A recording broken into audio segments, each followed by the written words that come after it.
इसलिए सब लोग तदात्म होकर के, दत्तचित्त होकर के, एकाग्र मन के द्वारा ठाकुर के चरणों में अपने मन को सथा सुधा का आप सब रसपान करें। आइए, सच्चिदानंद रूपाय विश्वोत्पत्त्यादि हेतवे तापत्रय विनाशाय श्री कृष्णाय वयं नुमः। भगवान का सांवला सलोना विग्रह कैसा है? मोर मुकुट बंसी वारे का स्वरूप क्या है, कैसा है? वर्णन है भागवत में, सतघन, चितघन और आनंद घन। ऐसे कौन है?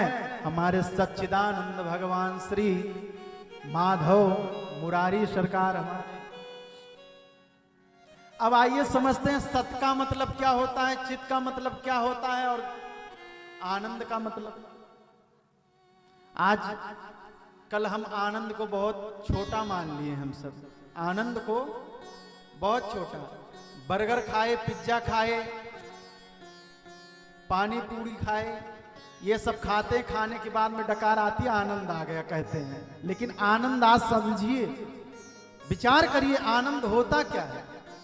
वर्णन है। पहले आइए सत का हम अभिप्राय जानते हैं।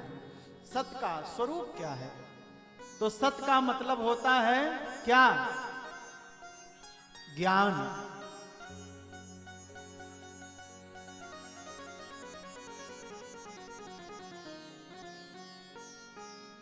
सत का मतलब होता है, संसार में सत्य क्या है? संसार में सत्य क्या है? किसी से पूछो सत्य क्या है संसार में, तो लोग कहेंगे बेटा हमारा सत्य है, बहू हमारी सत्य है, मकान हमारा सत्य है, अपनी फैक्ट्री ये सत्य है। लेकिन ये सब सत्य नहीं है। सत्य क्या है? सत्य तो एक भगवान का नाम है। इसीलिए मरते समय जब जीव अपने इस मरणाधर्मी शरीर को छोड़ता है, तब अंत काल में यही कहना पड़ता है, राम नाम सत्य है। तो सत्य क्या है? राम नाम ही सत्य है। और सत्य संसार में कुछ दूसरा नहीं है।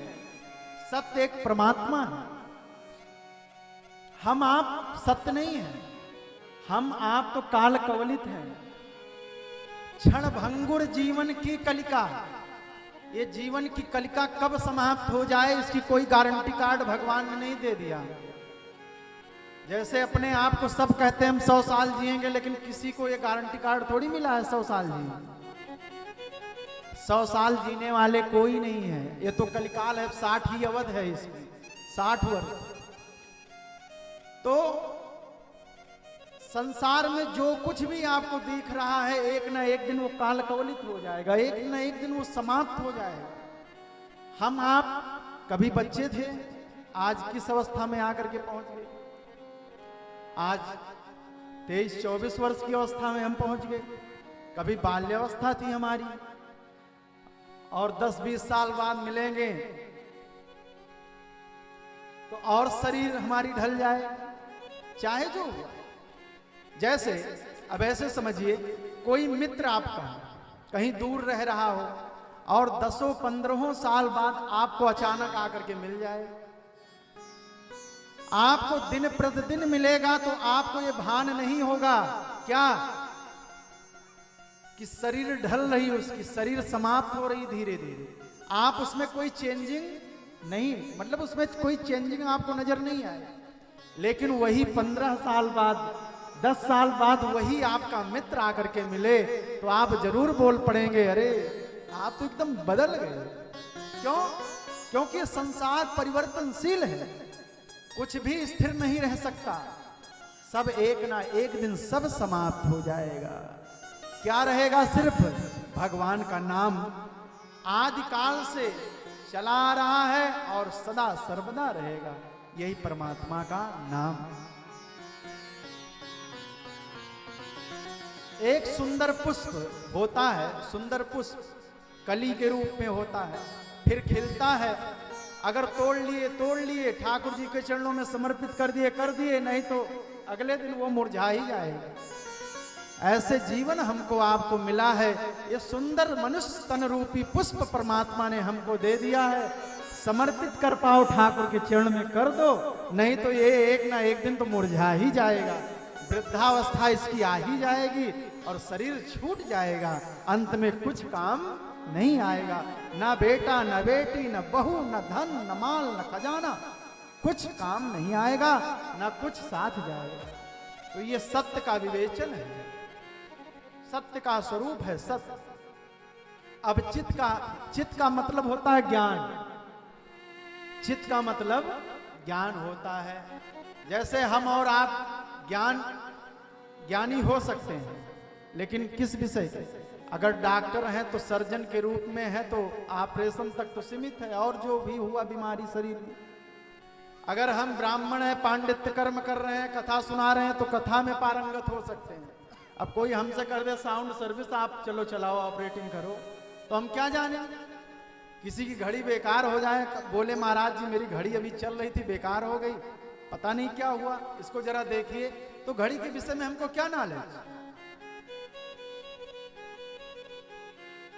ऐसे ही हम और आप एक विषय में निपुण हो सकते हैं, पारंगत हो सकते हैं, लेकिन सर्व ज्ञान हमको आपको नहीं हो सकता है। लेकिन ऐसे सर्वगुण सर्व ज्ञान संपन्न भगवान श्री कृष्ण हैं, ऐसे हमारे माधव हैं। यह है चित्त का स्वरूप, प्रकाश। चित्त का मतलब प्रकाश होता है, चित्त का मतलब ज्ञान होता है। जिन परमात्मा के प्रताप से सारा विश्व प्रकाशित हो रहा है, ऐसे परमात्मा का स्वरूप चित्त स्वरूप है, ज्ञान स्वरूप है, प्रकाश स्वरूप है। जैसे परमात्मा ही हैं जो ये प्रकाशित कर रहे हैं। शरीर में प्राण वायु के रूप में परमात्मा बैठे हैं, वो निकल जाएं तो सारा खेल समाप्त।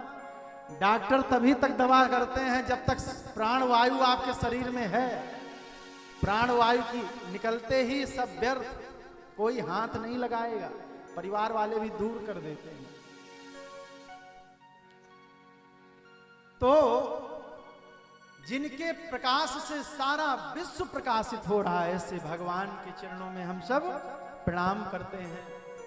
अब सत्य चित्त हो गया, अब आनंद। आनंद क्या है? कुछ लोग होते हैं ईश्वरवादी जो भगवान को नहीं मानते, कहते हम नहीं मानते। लेकिन ऐसा कौन है जो कहते होंगे कि हम भगवान को नहीं मानते, लेकिन वो ये मानते जरूर होंगे, आनंद को तो मानते ही। आनंद किसको नहीं प्रिय है? सुख किसको नहीं प्रिय है? कोई चाहे जितना बड़ा अनीश्वरवादी हो, अभक्त हो, लेकिन सुख और आनंद सबको प्रिय है। तो आनंद कौन है? भगवान का स्वरूप है हमारे आनंद। जो आनंद सिंधु सुख राशि से करते तेरे लोक सुपाए, जो आनंद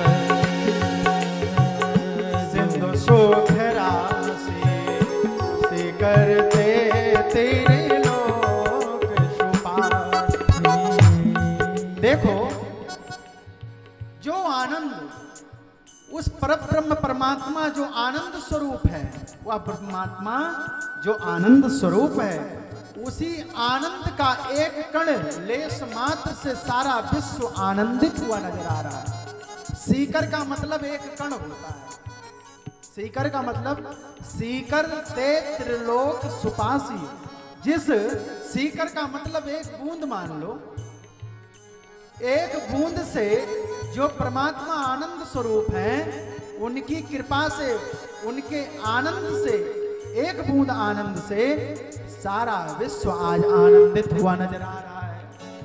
ऐसे परमात्मा है जो आनंद सिंधु सुख राशि सी करते तेरे लोक सुपासी, सो सुख धाम राम यस नाम अखिल लोक दाता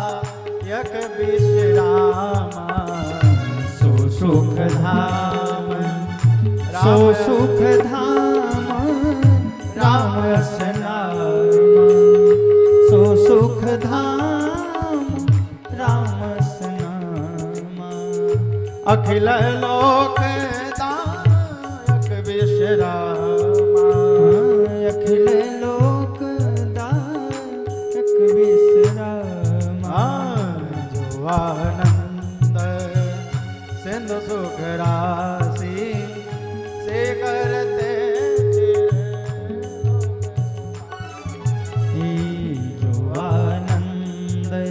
जो आनंद सिंधु सुख राशि, जो आनंद सिंधु सुख